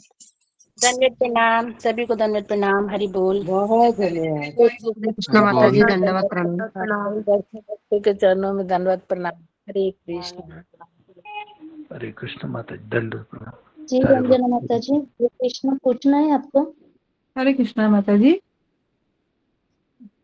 माता जी लेफ्ट हो यस, गए हरे क्या? कृष्ण माता जी, प्रश्न है हरे आपका? कृष्ण, जी हरे माता कृष्ण जी। माता जी, आपकी तरफ हरे से दंडवत कृष्णा, प्रणाम। धन्यवाद। दंडवत प्रणाम माता जी, हरे कृष्णा। माता जी, जैसे किसी को हम समझाते हैं, बोलते हैं कि देखो हम गलत कर्म करेंगे तो कितना कितना हम भुगतना पड़ेगा, जैसे हम देखते ही हैं कि चारों तरफ कितने कितने लोग कष्ट पा रहे, दुख पा रहे हैं। तो लोग यही कहते हैं कि किसने देखा है जीवन, मतलब जो होगा सो होगा, कुत्ता बिल्ली बनना पड़ेगा तो बन जाएंगे, उसमें क्या है, भगवान की सृष्टि मतलब सब भगवान के धाम ही चल जाएंगे तो भगवान की सृष्टि कैसे चलेगी। मतलब इस तरह से स्टूपिड जैसे मतलब कुछ भी बोलते रहते हैं। और जैसे माता जी, जैसे हम देखते हैं कि इस जीवन में भी जैसे कितने लोगों को मतलब कितनी बीमारियां हो रही है, कष्ट हो रहे हैं, तो ये उनके कौन से जन्मों का कर्म है, जैसे मतलब जो उन्होंने पास्ट में किया है वो आज मिल रहा है उनको, जैसे बोलते हैं ना, जो हम आज प्रेजेंट में करते हैं उनको फ्यूचर में मिलता है। तो माता जी क्या, कैसे हम इसको समझे माता जी? हरे कृष्णा, कुछ टूटी। यस माता जी, ऐसे ही है बिल्कुल। हम पहले ही ऐसे कर्म करके आए जिनको अभी हम भोग रहे हैं। और जो बोल रहे हैं कि आगे का किसने देखा है, तो उनको उनकी स्थिति पे छोड़ दीजिए। जो गली मोहल्ले में कुत्ते बिल्ली घूम रहे हैं ना, तो कहना तुम भी ऐसे ही घूमोगे, भाई छोड़ दीजिए। हम देखिए, हम अपने को सुधार सकते हैं। और हम दूसरे को प्रीचिंग करने से पहले मैं हमेशा बोलती हूँ कि अपने ऊपर इतना वर्क करके जाओ ना, अपना आचरण इतना अच्छा हो ना, आपकी बात इतनी इफेक्टिव लगे सामने वाले को कि वो बोले कि हाँ ठीक है, हम भी करेंगे। तो उसके लिए पहले अपने पे वर्क करना बहुत आवश्यक है ना। हम खुद इतने ज्यादा अपने पैरों को जमा लें भक्ति में, और इतने अच्छे से हमारा जो है वो इतना एस्टेब्लिशमेंट हो जाए, तब हम दूसरे को जो है आंसर करें या उसको सिखाएं, क्योंकि वो हमको देख करके सीखेगा आचरण पे। और रही बात जो बहुत ढीठ टाइप के लोग होते हैं, ठीक है, हमें प्रीचिंग करनी है तो हम बताते हैं, लेकिन जो सुनने के योग्य नहीं है, जो सुनना नहीं चाहते, जो चाहते हैं कुत्ते बिल्ली बने, तो इतने लोग घूम ही रहे हैं ना कुत्ते बिल्ली बन करके, वो भी घूमेंगे, क्या जा रहा है फिर, हम क्या ही कर सकते हैं। बताना फर्ज है, बताया समझाया, लेकिन जब उनको है ही कि हम, बहुत से लोग बोलते हैं कि मनुष्य योनि इसीलिए मिली है भोग करने के लिए, अभी भी भोग नहीं करेंगे तो कब करेंगे, यस आगे क्या यस। होगा। श्री प्रभुपाद जी से भी ऐसे ही बोला कि आप जो इतना दिन भर कीर्तन करते हैं, आप प्रसाद खा खाते हैं, आप मंदिर में रहते हैं, इतना उत्सव करते हैं, पूरी लाइफ आपकी बेकार हो गई। बताइए, बाद में आपको पता चलेगा कि भगवान है ही नहीं, तो आपका क्या होगा?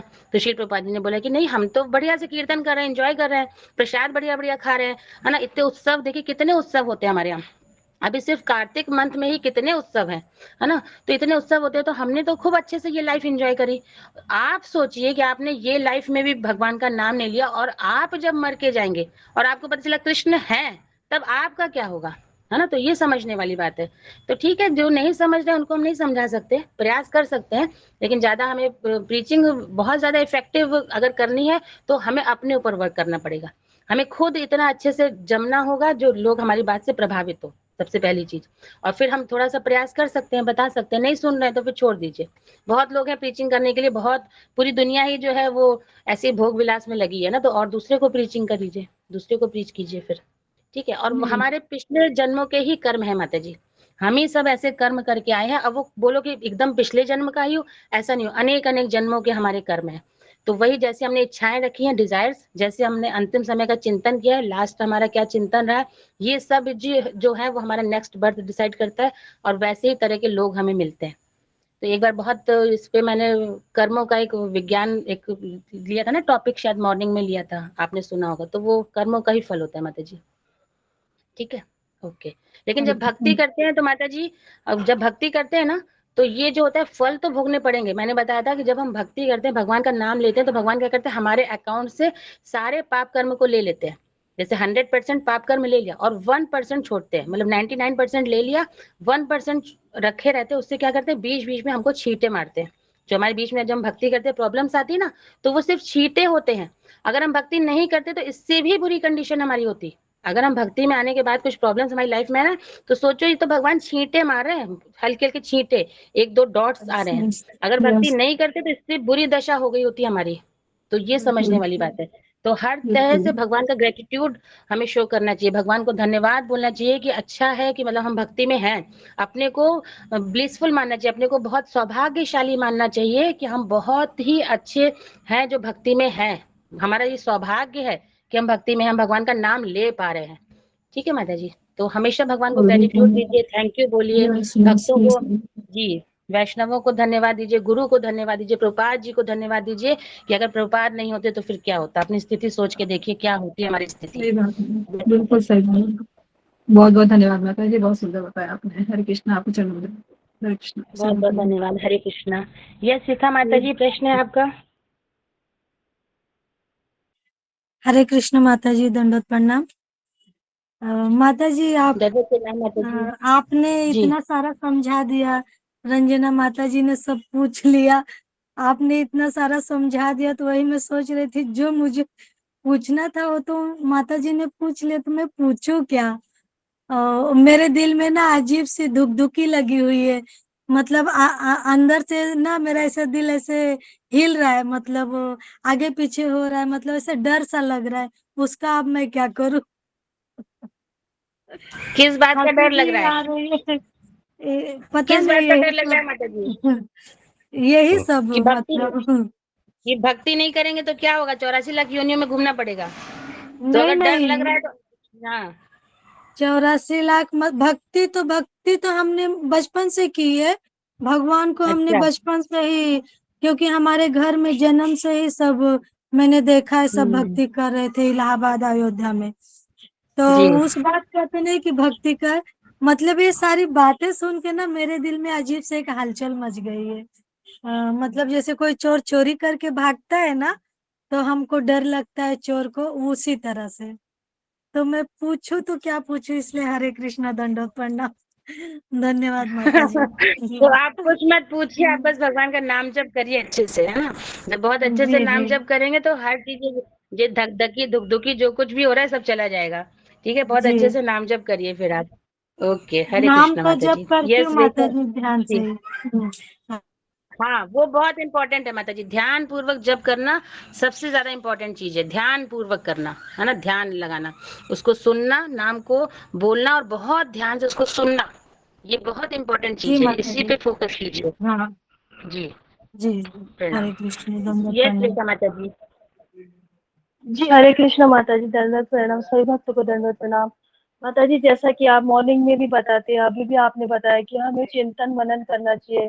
तो जैसे कि सुबह जपा टॉक होता है, अभी आप बताते हैं, या फिर हमारे दूसरे क्लासेस होते हैं, रुद्र प्रभु जी बताते हैं, उस वक्त वो चीजें दिमाग में रहती है। उस क्लास ऑफ होने के बाद भी हम सोचते हैं थोड़ा, लेकिन वो चेतना बहुत जल्दी निकल जाती है हमारे दिमाग से, हम चाह के भी चिंतन नहीं कर पाते। मतलब घर के काम होते हैं, बाकी सब चीजें रहती है, तो उसके लिए क्या करना चाहिए माता जी कि कंटिन्यू चिंतन अभ्यास रहे? अभ्यास करना चाहिए माता जी, अभ्यास। और पहली चीज सबसे मेन पॉइंट है, मैंने हमेशा अपनी क्लास में बताया है, शायद जपा टॉक में भी बताया होगा, आपने सुना होगा कि जब भी आप सुने, अगर आप, जैसे मैं तो बोलती हूँ कि आप काम करते हुए सुनो, जब करते हुए नहीं सुनो, काम करते हुए, घर के कामों को करते हुए आप श्रवण में रहो, क्लास आप सुनो, श्रवण में रहो। हो सके तो उसी टाइम आप नोट्स बनाइए, नहीं उस टाइम आप बना पा रहे हैं तो जब आपको टाइम मिले तो श्रवण इतना अच्छे से करिए कि आपको स्मरण रहे और आप बाद में नोट्स बना पाए। लिखने की आदत डालिए माता जी, लिखने की। सुनने की तो आदत आपने डाल ली, आप सुन रहे हो, लेकिन लिखने की आदत डालिए और फिर उसको पढ़िए, तब वो जो है आपका स्मरण में रहेगा, चिंतन में रहेंगी चीजें।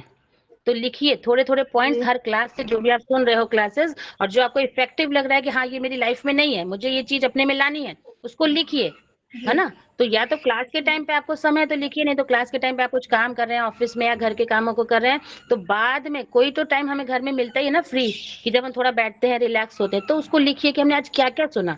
आपने 10 बातें भी सुनी होंगी तो 4 बातें तो याद रहेंगी ना कम से कम, कि ये सुना। तो उसको लिखिए जी और फिर उसको बाद में पढ़िए, तो इससे चिंतन जो है वो होगा, मनन होगा।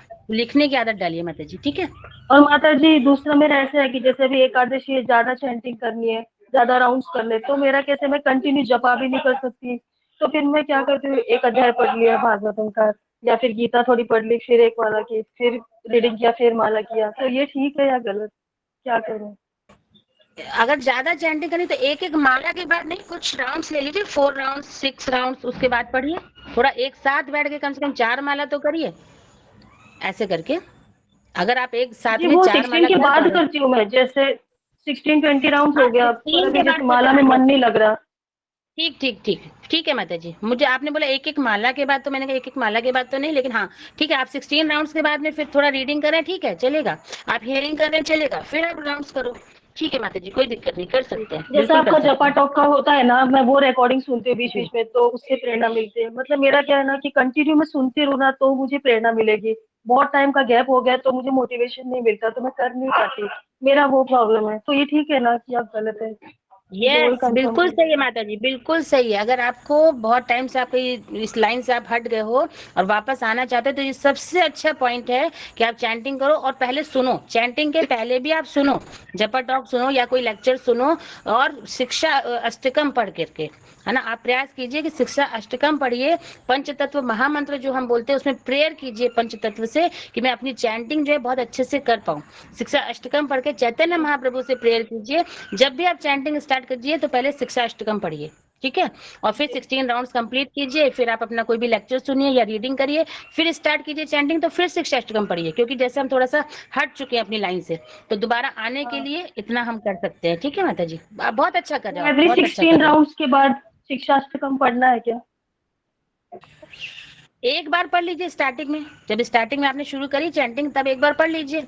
फिर अगर आपका 16 राउंड्स कंप्लीट हो गया, फिर आपका मन भटक रहा है कि दोबारा आप राउंड्स नहीं कर पा रहे हैं, तो फिर से एक बार पढ़ लीजिए, उसमें ऐसा कोई बुराई नहीं, आप कितनी बार भी पढ़ लो।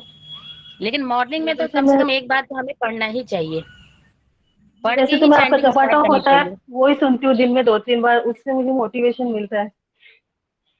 अच्छा, ये तो बहुत अच्छी बात है, बहुत सुंदर। ठीक है, अगर उससे मोटिवेशन मिल रहा है, उससे आप लोग के लिए कुछ अच्छा हो रहा है, तो बहुत अच्छी बात है, फिर तो अच्छा फीडबैक है आपका। यस बहुत बिल्कुल सुन बताते सकते हैं, हैं। आप बातें बहुत करते हैं, उसके लिए आपका कोटि कोटि धन्यवाद। हरे कृष्णा, दंडवत प्रणाम। ओके, धन्यवाद, दंडवत प्रणाम। यस मीनाक्षी माता जी। हरे कृष्णा माता जी, दंडवत प्रणाम, सभी भक्तों को दंडवत प्रणाम।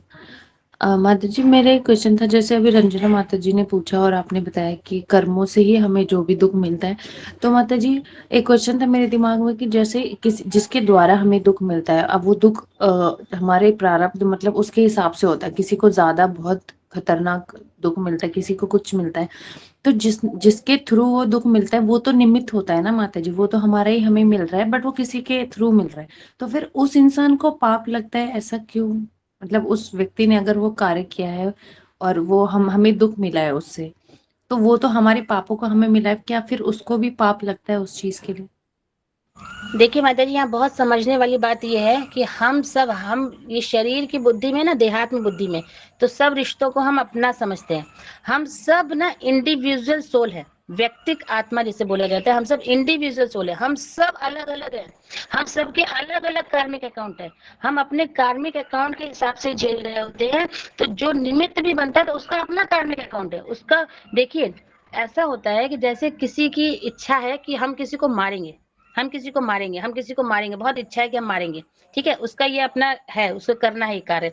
और किसी के उसमें लिखा है प्रारब्ध में कि ये मार खाएगा, तो प्रकृति क्या करती है, भगवान क्या करते हैं, दोनों को मिला देते हैं। जिसको मारना है उसको भी मिला देते हैं और जिसको मार खानी है, और वो क्रिया वहां पे हो जाती है।